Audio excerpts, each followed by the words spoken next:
En 1942. El mundo estaba en llamas. Y México.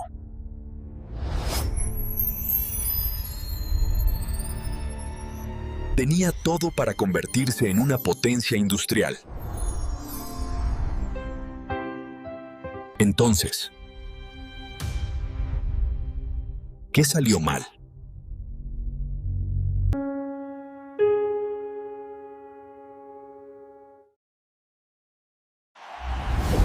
En 1940, México era un país que acababa de despertar.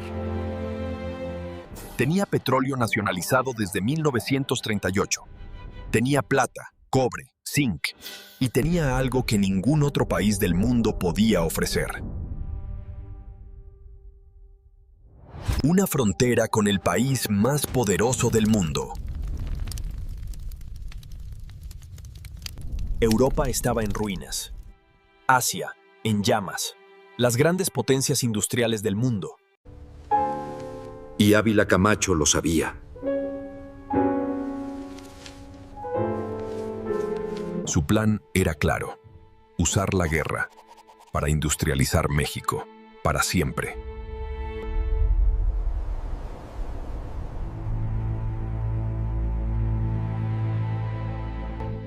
El 19 de noviembre de 1942.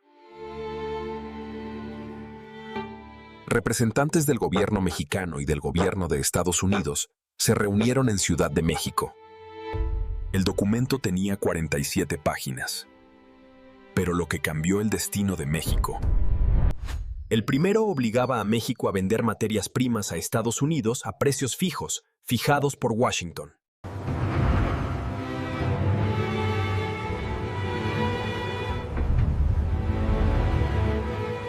El acuerdo fue firmado.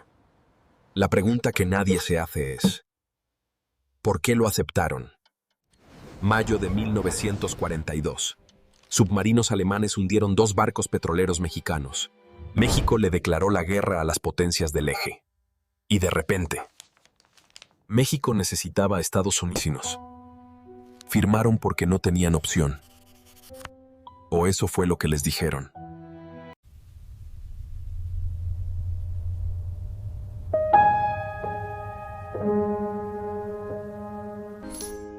En 1942, México tenía el 6º mayor depósito de plata del mundo, reservas de petróleo valuadas en miles de millones de dólares y una frontera de 3.000 kilómetros con el mercado más grande del planeta.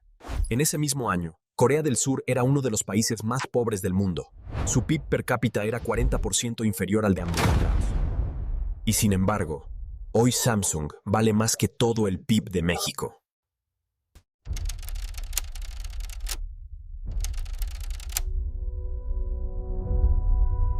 El acuerdo de 1942 no fue apenas un convenio comercial. Fue una decisión estructural. México acordó ser proveedor de materias primas para que otros las transformaran. Para que otros construyeran las fábricas. México extraía el mineral. Otros lo convertían en acero. Y luego México compraba esos productos de vuelta. A precio de mercado internacional. En los años 60, Corea del Sur tomó una decisión diferente. México siguió vendiendo lo que tenía en el subsuelo. México sigue siendo el país más rico del mundo, que nunca se industrializó.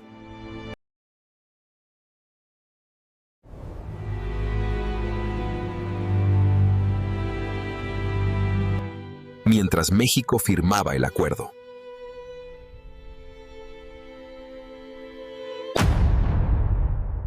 Washington ya tenía sus propios planes.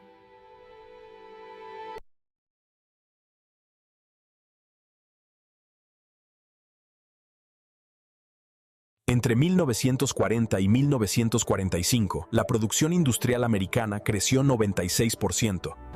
Las materias primas de México, Venezuela, Bolivia y Brasil alimentaban esas fábricas. El intercambio era simple. México enviaba riqueza bruta, recibía productos terminados, a precios que Washington había decidido. Los precios del petróleo mexicano fueron fijados un 40% por debajo del precio de mercado. 40%.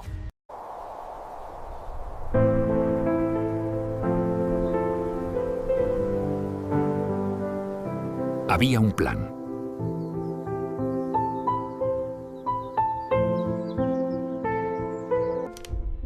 Los economistas mexicanos de los años 40 tenían propuestas concretas sobre la mesa. Industria automotriz nacional. Red ferroviaria integrada.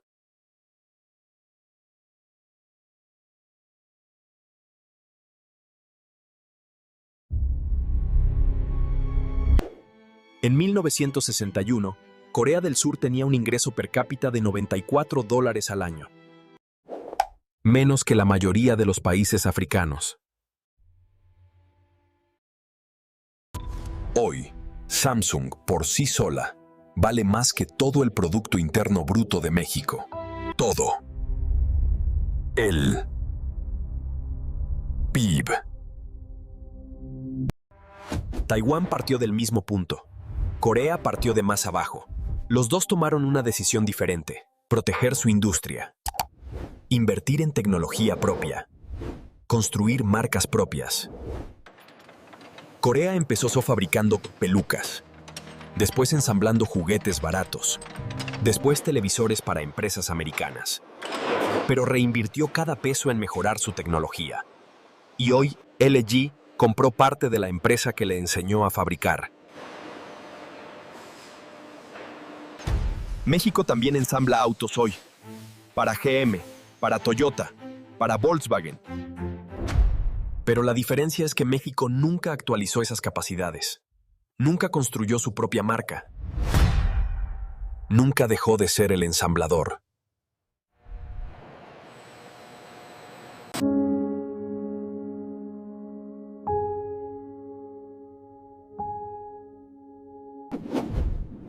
Entre 1940 y 1970, México creció al 6.44 mías. Pero ese milagro estaba construido sobre cimientos prestados. México tenía la semilla, el suelo, el agua, y alguien le convenció de guardar la semilla en el bolsillo.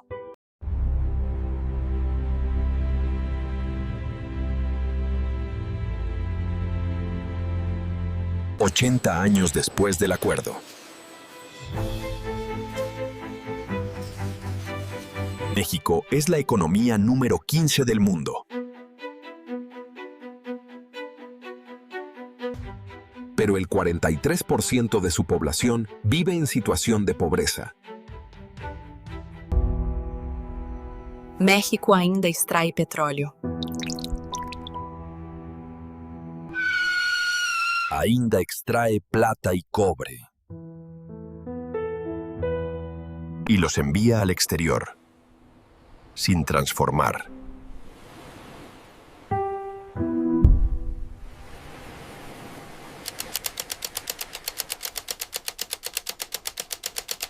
La frontera sigue siendo la misma de 1942, solo que ahora se llama libre comercio. En 1994, México firmó el Telecán, el mismo modelo, otro documento. Las importaciones de maíz destruyeron el campo mexicano. 3 millones de agricultores mexicanos quebraron en menos de 10 años.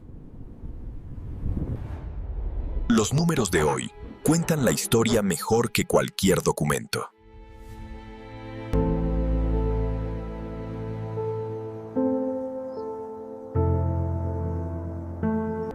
La pregunta no es lo que pasó en 1942.